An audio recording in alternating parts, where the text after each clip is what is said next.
اللہم صلی وسلم علی النبی وعلی آلہ واصحابہ وبارک وصلی وسلم علیہ۔ بعض باتیں اتنی ضروری ہیں کہ جس قدر وہ بیان ہو جائیں بیان کم ہے اور ضرورت زیادہ ہے۔ اکبر بادشاہ کو ایک زمانے میں جب وہ رحم دل اور معتدل مسلک کا مسلمان تھا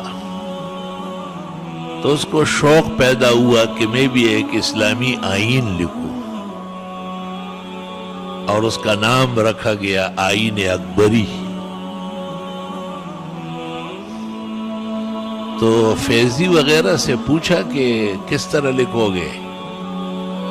اس نے کہا لوگوں کو طہارت سمجھائیں گے اور ہر اچھے کام سے پہلے بسم اللہ سمجھائیں گے۔ اکبر بادشاہ بہت خوش ہوا، اس نے کہا جس کام کی بنیاد میں طہارت ہو اور جس کام کے آغاز میں اللہ کا نام ہو، اللہ ان بندوں سے بہت زیادہ خوش ہوگا۔ یہ خیال اس لیے پیدا ہوا کہ کچھ چیزیں لوگ بھول رہے ہیں بالکل، اور وہ بھولنے کی نہیں ہے۔ مثلا ایک آدمی ایک اچھا کام کر رہا ہے تو بسم اللہ پڑھ لے، بسم اللہ الرحمن الرحیم۔ کھانا کھا رہا ہے، کتاب دیکھ رہا ہے، کپڑا پہن رہا ہے، کسی سے کوئی چیز لے رہا ہے، دے رہا ہے، بسم اللہ پڑھنے سے کیا ڈیزل اور پیٹرول خرچ ہوتا ہے؟ عادتیں اچھی ہو جائے گی نا۔ اللہ کتنے اچھے کام اللہ ہم سے لے رہے تو بسم اللہ زبان پر ہونا چاہیے۔ طہارت خانے سے اب ویسے ہی نکل آئے، بھائی بیسن پر ہاتھ دھو لینا اچھا ہے، وضو تو ہر وقت ضروری نہیں ہے۔ پیغمبر نے کہا ما امرت کل ما بلت ان اتوضا، مجھے یہ تو نہیں کہا کہ میں جب بھی پیشاب کروں وضو ہی کرتا رہوں۔ علماء دین کہتے ہیں امت کی سہولت کے لیے آپ نے اس کو فرمایا، لیکن یہ ضرور ہے کہ آدمی ہاتھ دھوئے، منہ کنگالے، اس کو وضو لغوی کہتے ہیں، مختصر وضو، اس کا بھی فائدہ ہے، بہت برکت ہے۔ بھئی نعمت جو پانی کی ہے اس کا یہ بھی تو شکر ہے کہ ہمیں تو کنٹرول سے استعمال کرنا ہے۔ 3 دفعہ ہاتھ دھونے، 3 دفعہ کلی کرنی ہے، 3 دفعہ ناک دھونا ہے۔ قصدن نہ 2 دفعہ جائز ہے اور نہ 4 دفعہ جائز ہے۔ ہدایہ میں لکھا ہے کہ کوئی ظالم ہی آگے پیچھے ہوگا۔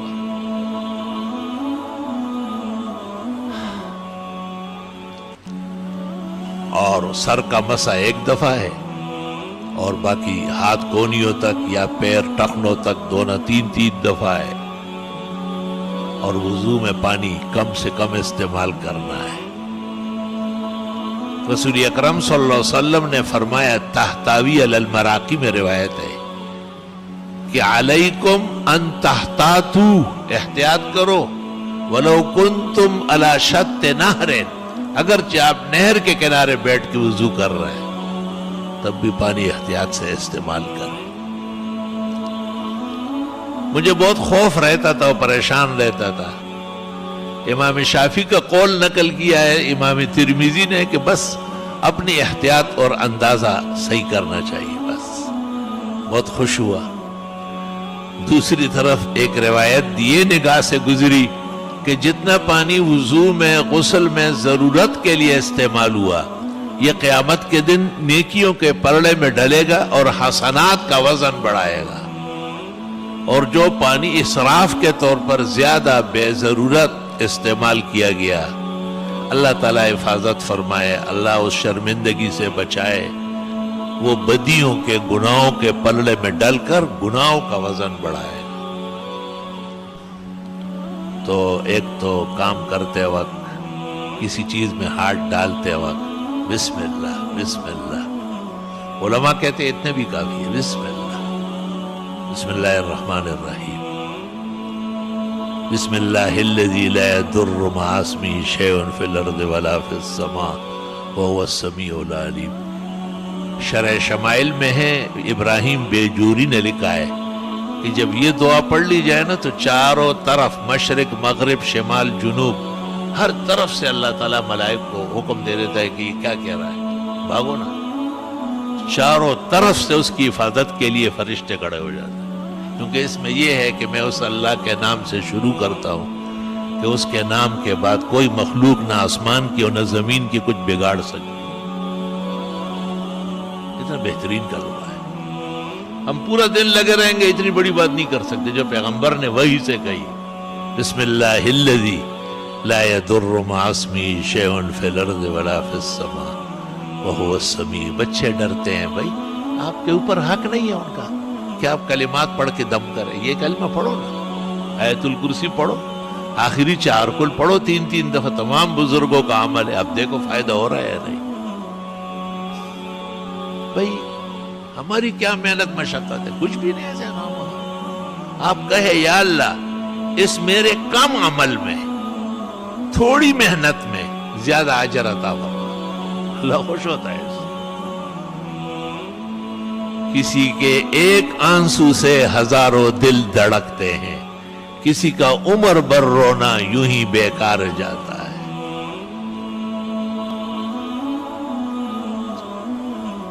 دعائیں مانگا کرے، خوب تفصیل سے دعا مانگے، ایسا مانگے کہ فرش پر بیٹھے ہوئے مالک العرش کو رحم آ جائے۔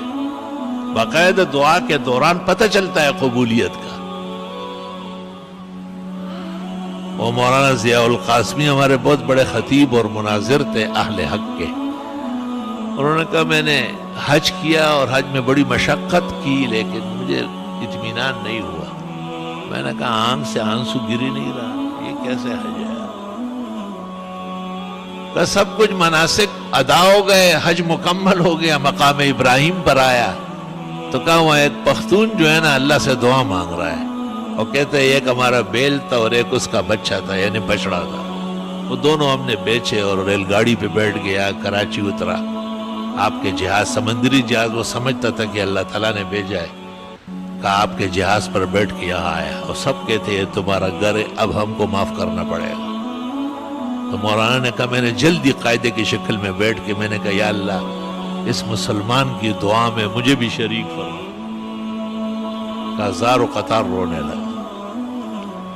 تو توجہ اللہ یہ ان اعمال کی بدولت پیدا ہوتی ہے۔ اللہ تعالیٰ نے ایسا نبی کامل و اکمل بھیجا ہے کہ جب ان کے بنائے ہوئے طریقوں پر آپ چلیں گے خود بخود تواضع و عاجزی آ جائے گی۔ وہ ایک عالم سے پوچھا گیا نا کہ سر ننگا کر کے دعا کر سکتے ہیں؟ اس نے کہا تواضع کے طور پر جائز ہے۔ دوسرے نے پیچھے سے کہا خلاف سنت ہے۔ وہ چپ ہو گیا۔ کیوں؟ کہ تواضع کبھی سنت کے خلاف تو ہوتی نہیں ہے، اور جس کو آپ تواضع کہتے ہیں وہ غلط ہے۔ اس نے کہا سر ننگا کر کے دعائیں مانگنا یہ نبی کی عادت نہیں تھی، نبی سر ڈھکتے تھے، بازار میں بھی اور باہر بھی اور گھر بھی اور نماز میں بھی اور دن کو بھی اور رات کو بھی۔ علماء تو کہتے ہیں ننگے سر کھانا بھی نہیں کھانا چاہیے، اور ننگے سر بیت الخلا بھی نہ جائے، وہاں بھی سر ڈھکا ہوا ہو۔ ہاں نماز والی ٹوپی رکھ لے، دوسری اختیار کرے۔ یہ بھی اسلام تھا اور یہ بھی دین تھا۔ معارف السنن شرح ترمذی میں حضرت الاستاذ حضرت مولانا محمد یوسف صاحب بنوری رحمۃ اللہ علیہ نے لکھا ہے کہ سلف غسل خانے میں بھی سر ڈھانکتے تھے نہاتے ہوئے، اور دھوتی مان لیتے تھے کہ فرشتے تو ہے، اللہ تو ہر جگہ ہے۔ مفتی محمد شفیع نے بھی گناہ بے لذت میں لکھا ہے، اور کھانا کھاتے وقت اور بیت الخلا جاتے وقت سر ڈھانکنا یہ بھی لکھا ہے حضرت صاحب نے، اور لوگوں نے بھی لکھا ہے۔ آج وہ زمانہ آیا کہ مسجد میں لوگ آتے ہیں ننگے سر، اس کو پتہ نہیں کہ یہ مسجد ہے یا کلب ہے، یہ خدا کا گھر ہے یا کوئی میرج گارڈن ہے۔ اتنی زیادہ بے توجہی اور اس قدر بے پرواہی تو نقصان دہ ثابت ہو جائے گی۔ وہ دین جو بڑی شان سے نکلا تھا عرب سے، پردیس میں پہنچ کر وہ غریب الغربا ہے۔ کس شان کا دین ہے اور کس قدر بے پرواہی برتی جا رہی ہے۔ بھئی آپ مسجد آتے ہیں، اللہ ہمیشہ آنا نصیب فرمائے، بھئی دائیں پاؤں آگے کر کے روانہ ہو جاؤ نا، سنت زندہ ہو جائے گی۔ آپ کے دائیں بائیں کا کوئی فرق نہیں ہے آپ کو۔ خیر کے کام میں دائیں پاؤں آگے، بیت الخلاء جاتے وقت پہلے بائیں پاؤں اندر کرو، نامناسب کام ہے، مجبوری ہے۔ نکلتے وقت بہترین وقت ہے، خیر و عافیت سے فراغ ہو گیا، دائیں پیر باہر نکالو۔ بھئی یہ دائیں بائیں ہمارا نام ہے اصحاب الیمین، اصحاب المیمنہ، دائیں اور بائیں کے فرق کرنے والے خوش نصیب، جن کی نہ شریعت ہے نہ دین ہے، ان کے ہاں اگر بایاں ہے تو وہ ویسے ہی رسوا ہے قیامت کے دن، یہیں سے رسوا ہے۔ لیکن آپ تو کامل و اکمل دین والے ہیں، الیوم اکملت لکم دینکم، آج سے میں نے تمہارا دین مکمل کیا۔ دین کیسے مکمل؟ وَأَتْمَمْتُ عَلَيْكُمْ نِعْمَتِي، یہ نعمتیں پوری ہو گئی۔ اللہ جوتے اتار رہے، موزے اتار رہے، کہتے بائیں سے پہلے اتارو اور نیچے رکھو، پھر دائیں سے اتارو۔ اتارنے میں بائیں پہلے ہیں اور پہننے میں دائیں پہلے ہیں۔ دائیں پیر اتار کر مسجد میں داخل کرو، اللہم افتح لی ابواب رحمتک، اللہم صلی وسلم علی النبی پڑھ لیں۔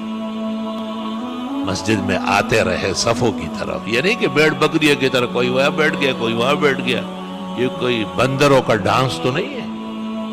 مسجد خانہ خدا ہے، صف اول، صف ثانی، صف ثالث، ان تین کا اہتمام بہت زیادہ ہے۔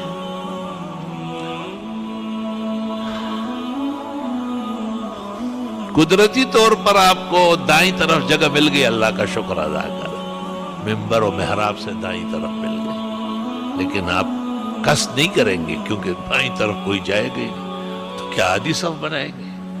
جب ثواب اور ڈسپلن کا جھگڑا ہو جائے تو ڈسپلن کا اعتبار ہو۔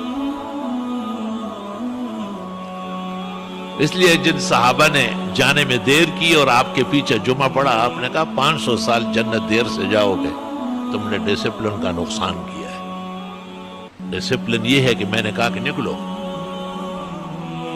اور تم اپنی بات کر رہے ہو کہ جی جمعہ پڑھ کے چلے جاتے ہیں۔ یہ ایک بڑا مسئلہ ہے کہ اسلام کے اندر ڈسپلن، جسے آپ کہتے ہیں بہترین اسلوب، عمدہ طریقہ کار، وہ قابل تعریف ہے۔ بھئی صفوں میں آپ آئے، بھئی صفوں میں بیٹھ جائے نا، انتظار کرے جماعت کا۔ منتظرین جو جماعت کے ہیں، صحیح مسلم اور ترمذی میں ہیں، وہ نمازی کے حکم میں ہیں، یہاں تک کہ آنے والا سلام نہ کرے۔ عالمگیری، مرقات، تمام معتبرات۔ اگر کسی نے غلطی سے السلام علیکم کیا، لوگوں کو مسئلے کام کرو، روز میں یہ بیان کرتا ہوں، بورڈ بھرے ہوئے، پمفلٹ شائع ہے، پھر بھی جتنی کوتھی ہوتی آن کلو تھی۔ تو کسی نے غلطی سے کہا السلام علیکم، پختنو جماعتی نہ دی، ڈیری یا بیٹے کی دی، السلام علیکم، وعلیکم کاکا پا خیال کدا دستار پلار دیرہ دا نامت خانہ خدا دا چلو وہ غوخنی ہو وہ ناٹائی نو اگر ڈیر ڈیلی ڈیلی کی۔ مسائل علماء کا میدان ہے، یہ بیان نہیں کریں گے قیامت کے دن آتشی زنجیروں سے جکڑے جائیں گے اور آتشی کینچیوں سے ان کی زبانیں کاٹی جائیں گی کہ آپ کے سامنے بیان گڑبڑ ہو رہی تھی، خاموش تھے آپ۔ تو علماء کہتے ہیں کہ یہ جو السلام علیکم کی اس غریب سے غلطی ہو گئی، مسئلہ معلوم نہیں ہے، آپ کو تو معلوم ہے نا، تو لا یجیبون، عالمگیری میں جواب نہیں ہے اس کا، تاکہ اس کو احساس ہو جائے۔ اب جماعت کڑی ہو رہی، اب یہ چاروں طرف دیکھتے، کیا دیکھ رہے ہیں؟ یہ وہی پاکستان ہے، گلشن اقبال ہے، آحسن مسجد ہے۔ آج صبح فجر میں نے ایک بزرگ ساتھی کو بہت صاف ڈانٹا، میں نے کہا کتنی قیمتی باتیں ہو رہی ہیں، تم متوجہ نہیں ہو رہے۔ یہ جو مسئلہ ہے کہ چھوٹے بچوں کو آگے نہ آنے دے، کیوں؟ ان غریبوں کو سمجھ نہیں ہے، انتشار ہوتا ہے۔ تو اگر کوئی بزرگ بھی صف میں بیٹھا ہوا ہے، منتشر الذہن ہے، تو اس کو بھی سنبھالنا پڑے گا، لگام دینا پڑے گا اس کو۔ میں نے کہا کہاں دیکھ رہے ہیں آپ؟ دیکھنا صرف امام کا حق ہے۔ لیقدم المتاخرہ ولیؤخر المتقدمہ، جو آگے ہے تھوڑا سا پیچھے ہو جائے، جو پیچھے ہے تھوڑا سا آگے ہو جائے، صف بنا لے، صف درست کر لے، سر ڈھک لے، پانچے اوپر کر لے، پیروں میں فاصلہ کم کر لے۔ یہ امام کا مقام ہے، یہ نمازیوں کا نہیں ہے۔ سلام پھیرو چاروں طرف، کیا آپ قید خانے سے نکل آئے؟ وہ یار آرام سے بیٹھے رہو۔ پھر صفوں کے لیے کھڑے ہوتے ہیں تو ہاتھ باندھ لیتے، خاص کر ہمارے صوبہ سرحد سے جو آتے ہیں، ہداہم اللہ، خدا انہیں اور ہم سب کو ہدایت دے۔ ان کا یہ خیال ہے کہ یہ بڑا کارخ ہے۔ بھائی صفوں نماز سے پہلے، اللہ اکبر سے پہلے ہاتھ کھلے چھوڑنا سنت ہے، اس کو ارسال کہتے ہیں، ہاتھ کھلے چھوڑنا۔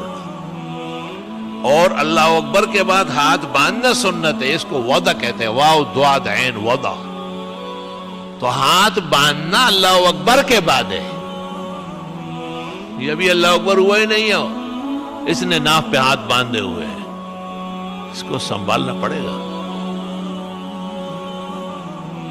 مسائل میں جرأت کے ساتھ بیان کرنا یہ عالم کا میدان ہے، وہ تمام بدعات اور رسوم کو چاک کر کے آگے بڑھتا ہے۔ الحمدللہ بھئی نماز ختم ہو گئی۔ اب نمازیں دو قسم کی ہے، ایک فجر اور عصر ہے، جن کے بعد کوئی شغل نہیں ہے، بیٹھے رہے آپ، تسبیحات دائیں ہاتھ سے گنے، آیت الکرسی پڑھے، واعظ نصیحت و وہ سنے، تلاوت کرے، دعا مانگے، اس طرح عصر کے بعد۔ لیکن ظہر، مغرب اور عشاء میں مؤقت سنتیں ہیں، اور فقہاء اور محدثین کا اس پر اجماع ہے۔ ایک فقیہ و محدث دنیا میں نہیں ملا جس نے کہا ہو کہ خیر ہے بیٹھے رہے یہ تسبیحات پوری کر لیں۔ صرف شاہ ولی اللہ محدث نے اتنا سا کہا تھا کہ کبھی تسبیحات کے لیے، کبھی سنتوں کے لیے۔ حضرت مولانا انور شاہ سے فرماتے تھے، سوچ نہیں سکتا ہوں کہ شاہ ولی اللہ ایسی کمزور بات کرے۔ دیکھیں گنجائش ہوتی تو شاہ ولی اللہ کا امام الہند ہونا انور شاہ سے زیادہ کون جانتا ہے کہ مسئلہ غلط ہے، یاد نہیں دی۔ مولانا بھی معارف السنن میں لکھتے وَلَمْ يَرْضَى بِهِ شَيْخُنَا، شاہ ولی اللہ کی تجویز پر ہمارے استاذ مولانا انور شاہ راضی نہیں ہوئے کہ نہیں، اس سے سنتوں کا نقصان ہو جائے گا۔ اور یہ وہ اچھے نورانی چہرے، پوری داڑھی والے، پانچے اوپر تک لے، یہ وہ بیٹھتے ہیں، وہ سمجھتے ہیں کہ کار خیر کرتے ہیں، حالانکہ القیام الی السنت متصلا بالفرض مسنون۔ بہر، نہر، تبیین، حامدیہ، فتاوی شام، ساری میں عرض کرتا ہوں اور تمام دنیا کے علماء کو یہ بات کہے، مجھ عاجز فقیر کے حوالے سے، کہ اس پر محدثین و فقہاء کا اتفاق ہے کہ جن نمازوں کے بعد سنتیں ہیں، تسبیحات، آیت الکرسی یا طویل دعاؤں کے لیے بیٹھنا ناپسندیدہ ہے۔ اس ناپسندیدہ فعل سے دو خطرے پیدا ہوئے۔ ایک خطرہ یہ کہ یہ شخص تسبیحات، آیت الکرسی، دعائیں پوری کر کے جو اٹھے گا تو کہتے ہیں کہ سنت نہیں نفل پڑے گا۔ سنت کہاں چلی گئی؟ اس کے اس بیٹھنے سے ختم ہو گئی۔ کون بیٹھا تھا؟ یہ ظالم بیٹھا تھا، سنت کا قاتل ہے یہ۔ کہتے ہیں یہ غصہ ہوتا ہے، غصہ نہیں ہوگا، یہ مجھے کتابوں کا پتہ ہے کہ بزرگان دین نے کتنا ماتم کیا ہے۔ دوسرا قول کہ نہیں، سنت تو اب بھی سنت ہے، لیکن خلاف سنت طریقے سے۔ کیوں؟ جیسے ولیمہ میں ڈانس، ختنے میں اعلانات،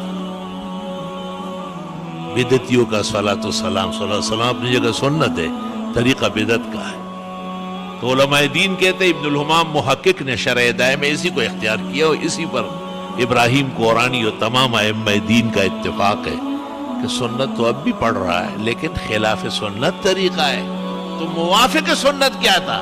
اللہم انت السلام او بمقدارہا، مختصر دعا کے بعد سنت پڑھنا تھا، وہ بہترین کام۔ اللہ اکبر. یہ باتیں اس لیے کہی جاتی ہے کہ آپ سنیں سمجھیں اور اپنے بھائیوں کا ہاتھ بٹھائے. لوگوں سے لڑے جھگڑے نہیں, لڑائی جھگڑے کی ضرورت نہیں ہوتی. آپ کا اور ہمارا کام بیان کرنا ہے. بشنود یا نشنود منہائے ہوئی بھی کو نو. پہلے میں بہت غمگین رہتا تھا کہ یار ساری زندگی اسی میں گزر گئی اور کوئی کام ہی نہیں کر سکتے. سر ڈانکو پانچے اوپر کر لو, جاپانی قمیص نہیں پہنو, کونیوں تک قمیص پہنو. تو پھر حضرت اقدس امام الاسر مولانا انور شاہ نے ایک جگہ لکھا ہے, ہماری قسمت میں یہی لکھا ہے کہ ہم عوام کے ساتھ عمر بھر نہ بردازمہ ہوتے رہے. پھر فرماتے انشاءاللہ تعالی اجر ملے. اصل تو اجر. وہ ایک زمانے میں ہم روافظ کے خلاف جیل میں تھے. کراچی کے مقتدر علماء, یہ فقیر طالب علم عاجز مسکین بھی ساتھ تھا. تو جیل کا نظام ذرا ایسا ہوتا ہے پریشان دیتا ہے. وہ ریسٹ ہاؤس تھا, ہر کھانے میں commissioner, D C, S D M شریک ہوتا تھا اور قسم قسم کی دعوتیں تھی. لیکن 12 علماء دین آزاد مخلوق ہے, وہاں بند کرنا ٹھیک نہیں ہے. تو ایک دن ہمارے استاد مفتی احمد الرحمان رحمت اللہ علیہ نے ہم کو عجیب نصیحت کی. فرمایا میاں باہر جا کے کیا کرو گے؟ ہم نے کہا مدرسوں کا کام ہے, درس ہے, امامت ہے. کہا کیوں کرتے ہو یہ؟ ہم نے کہا ثواب. کہا یہاں دین کے لیے جو جیل کاٹ رہے ہو ثواب نہیں ملے گا کیا؟ خدا کی قسم اس دن سے ہمارا دماغ کھل گیا, عقل آ گئی. استاذ ہوتے ہمارے استاذ تھے وہ, اور اسی دن رہائی ہو گئی. یا اللہ, استقامت کی ضرورت ہے. استقامت جب آپ میں نہیں ہوگی تو مشکل بڑھتی جائے گی. جب آپ استقامت اختیار کر لیں گے مشکل کو شکست ہو جائے گی اور آپ جو چاہیں گے وہی ہوگا.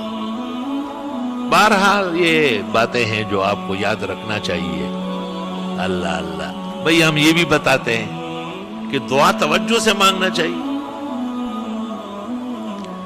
ہمارے ساتھی ہے اور ہمارا سرمایہ ہے, ایک خاص دوست ہے, وہ علیحدہ انٹرنیٹ کمرے میں رہتا ہے. تو یہ جو شخص یہاں نہیں آتا ہے وہاں نماز پڑھتا ہے, یہاں آنے میں اس میں فرق ہو جائے گا. ہم نے تو اجازت دی ہے کہ منتظم آئے, لیکن آزادی فکر پیدا ہو. اگلے سب میں اس کو جلن ہوگی. وہ تو آزاد خیال پیدا ہوا ہے, پیچھے کھڑا رہتا ہے. اب ایک آدمی اندر کمرے میں نماز پڑھتا ہے, کیا مطلب ہے کمرے میں کی نماز پڑھ رہا ہے؟ کوئی عذر ہے, ٹانگ ٹوٹی ہوئی ہے, کوئی پریشانی ہے تو نماز تو جائز ہے قبلہ رخ ہو کے, ہم نے فتویٰ بھی دیا ہے. لیکن صفوف میں آنا, مسجد میں آنا, سینکڑوں باتیں ہیں جو اجتماع کی وجہ سے آدمی کو نصیب ہوتی ہے. تو میں نے جب ان کو غور سے دیکھا تو بہت دکھ ہوا. میں نے کہا آپ ہمارے کام سے ہی انٹرنیٹ روم میں رہتے ہیں, لیکن یہ آپ کی عادت ہے جو دعا میں ہے, یہ تو بالکل کسی اور مذہب کی ہے. آنکھوں کو ہاتھ مل رہا ہے دعا میں, ایک آنکھ بڑی اور ایک چھوٹی ہو رہی ہے, جیسے جنات کو ڈرانا چاہتا ہے. اور میں نے کہا اس طرح نہیں ہے, دعا میں آپ کو ہلنے کا حق نہیں ہے. دعا کس سے مانگ رہے؟ حکم الحاکمین, وہ تیرے جیسے تھوڑا ہی ہے, اس جیسے تو کوئی بھی نہیں. لے سکا مثلی شیء. تو دعا بہت توجہ سے مانگا کریں. ہاتھ نہ بالکل کھلے ہوئے ہو نہ بالکل بند ہو. عالمگیری میں لکھا ہے معمولی سا فاصلہ رکھیں, نہ بہت اٹھائے نہ بہت بٹھائے, سینے کے سیدھ میں ٹھیک ہے. اور حدیث میں دعا ایسی مانگو جیسے آپ ہتھیلیوں سے کوئی چیز مانگ رہا ہے. دعا میں ادھر ادھر دیکھنا, اوپر نیچے سر اٹھانا بد نصیبی ہے, دعا سے محرومی ہے. دعا کو اللہم صلی سے شروع کرنا نبی نے منع کیا ہے, خلاف سنت اور دعا مردود ہونے کی علامت ہے. جس آدمی نے اللہم صلی سے شروع کیا, آپ نے کہا عجلتا, اجلت کر رہا ہے. دوسری حدیث میں ہے کہ متعجل کی دعا قبول نہیں ہوتی. فرمایا اذا دعوت فاحمد ربک, جب بھی دعا مانگو پہلے الحمدللہ پڑھو. ثم صلی علی نبیک, دوسرے درجے میں پیغمبر پر درود بھیجو. ثم صل تو پھر مانگ ملے گا. آپ اندازہ لگائیں, یعنی دعاؤں کے آداب بھی بڑے بڑوں کو یاد نہیں ہے. اللہم صلی علی محمد. بابا یہ کیا ہو رہا ہے؟ یہ آپ کی اپنی کوئی شریعت ہے کیا؟ یہ ترمذی بخاری اور مسلم کے بعد اہم مہم کتاب ہے دعوات الکبیر میں 4 حدیثیں، چاروں میں پیغمبر نے منع کیا کہ درود شریف سے آپ نیک عمل شروع نہیں کر سکتے. کسی بھی وظیفے کے بارے میں یہ کہنا اول و آخر درود سری دروغ، غلط، فوش، غلط، پیغمبرانہ خلاف ورزی. اول الحمدللہ، سبحان اللہ، التحیات للہ، اللہ اکبر. کوئی بھی کلمہ مدح الہی پر دلالت ہو وہ حکم الحمدللہ میں. شکر کرو کہ مرنے سے پہلے پتہ چلا، ورنہ لحد میں اتر جاتے ہو منکر نکی ڈنڈے سوٹے دکھاتے کہ آج تک تو نے انسانوں والی دعا بھی نہیں مانگی. ترمذی شریف جلد اول جہاں کتاب الصلاۃ پوری ہو رہی، امام ترمذی کہتے ہیں باب الثناء علی اللہ، پہلے اللہ کی حمد و ثنا، ثم الصلاۃ علی النبی، پھر درود، ثم الدعاء، اب مانگو جو مانگنا.